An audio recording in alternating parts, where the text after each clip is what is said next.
L'intelligence créative d'une idée diffère de l'intelligence apparente de cette idée. L'intelligence créative émane de l'esprit et n'implique pas l'ego de manière subjective. Elle se manifeste comme un mouvement intelligent qui contribue à l'évolution de l'homme et approfondit le rapport entre l'ego et l'esprit.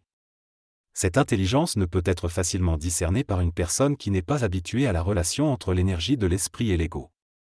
Il est donc important pour ceux qui évoluent dans leur conscience de saisir la différence essentielle entre l'intelligence créative de l'esprit et le mouvement psychologique de l'ego. Les bonnes idées peuvent être dangereuses car elles tentent l'ego et peuvent entraîner des conséquences néfastes si elles ne sont pas comprises avec discernement.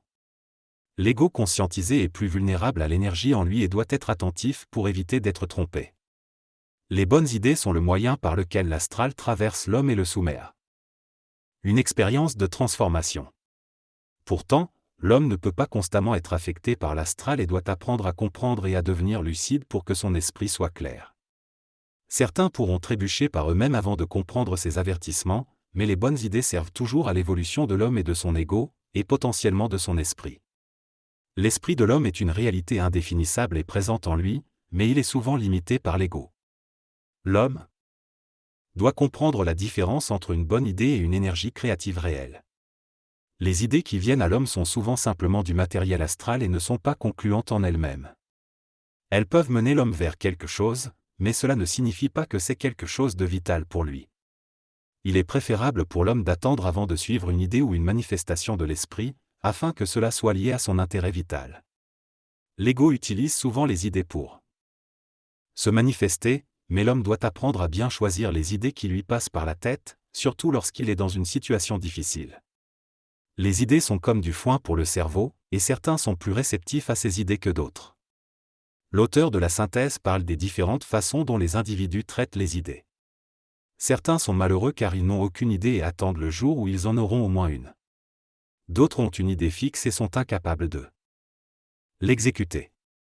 Il y a aussi ceux qui ont de nombreuses idées, mais ne savent pas quoi en faire, et ceux qui ont beaucoup d'idées, mais se mettent constamment les pieds dans les plats en les mettant en œuvre. Il y a également des personnes qui ont de nombreuses idées et qui savent comment les gérer intelligemment. L'auteur souligne l'importance de faire attention à une idée, qu'il y en ait beaucoup ou peu. Les idées doivent être mesurées avec le temps, car c'est le temps qui donne à une idée sa profondeur et sa plénitude. L'auteur explique que le temps est la condition de l'esprit et que c'est l'esprit qui peut canaliser l'énergie créative liée à une idée. Il met en garde contre la précipitation, le stress et l'impatience lorsqu'une idée se présente.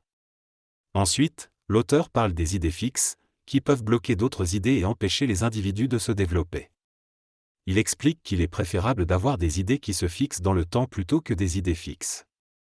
Enfin, R donne l'exemple d'une personne qui rêve de faire de la photographie, mais qui ne réalise pas que sa situation actuelle ne lui permet plus d'exercer ce métier de manière libre. Cette personne s'accroche à cette idée fixe et néglige un métier rémunérateur. L'idée principale de ce texte est que l'homme doit être réaliste dans ses ambitions et mettre de côté les idées fixes qui l'empêchent de progresser. L'auteur explique qu'une bonne idée ne suffit pas, il faut aussi de l'énergie créative, de la volonté et de l'intelligence pour la concrétiser. Il insiste sur la différence entre une idée créative qui suscite des actions et des paroles, et une bonne idée qui reste au stade de la pensée. L'auteur met en garde contre le piège des bonnes idées qui ne mènent nulle part et encourage à sortir du cercle pour avancer dans la vie. Il explique que l'intelligence créative n'est pas un phénomène psychologique mais une manifestation de haute conscience. Enfin, il souligne qu'un homme conscient ne peut avoir qu'une idée créative à la fois, car cela demande beaucoup d'énergie pour la réaliser. Il est dit que trop de bonnes idées et la capacité de les exécuter sont mauvaises pour l'homme. L'homme doit vivre selon un certain rythme imposé par son esprit et ses forces internes. Un homme conscient voit que les idées créatives se succèdent dans un certain ordre et harmonie. Cependant, chez l'homme inconscient, de nombreuses idées se pressent les unes contre les autres, étouffant l'ego. L'homme qui manque d'idées manque de volonté. Il y a une relation directe entre la volonté et la manifestation des idées. Les idées doivent être vérifiées et testées par l'intelligence avant d'être mises en mouvement. Vivre uniquement de bonnes idées sans les évaluer peut être préjudiciable à long terme. L'homme doit prendre du recul et examiner ses idées de manière objective. Les bonnes idées doivent apporter du plaisir et de la joie de vivre, sinon ce ne sont pas de bonnes idées. À un certain moment, doit être suffisamment lucide pour se protéger des bonnes idées qui peuvent en réalité lui nuire. La créativité requiert du discernement pour distinguer les bonnes idées des mauvaises. Souvent, une bonne idée suscite de l'enthousiasme et semble être la solution à nos problèmes, mais elle peut aussi avoir des conséquences négatives. Il est important d'observer la situation de manière objective avant de se lancer dans une nouvelle direction. Parfois, une bonne idée peut sembler bénéfique à court terme, mais peut finalement mener à des pertes. Il est essentiel de prendre le temps de réfléchir et d'évaluer les conséquences de nos choix. Les bonnes idées peuvent être trompeuses et nous faire perdre notre objectivité. Il est préférable d'attendre et de persévérer dans nos projets, en prenant le temps de déléguer et de développer notre résilience avant de prendre de nouvelles décisions. La conscience de soi nous rend plus vulnérables, mais avec le temps, elle nous permet de développer un discernement plus affiné.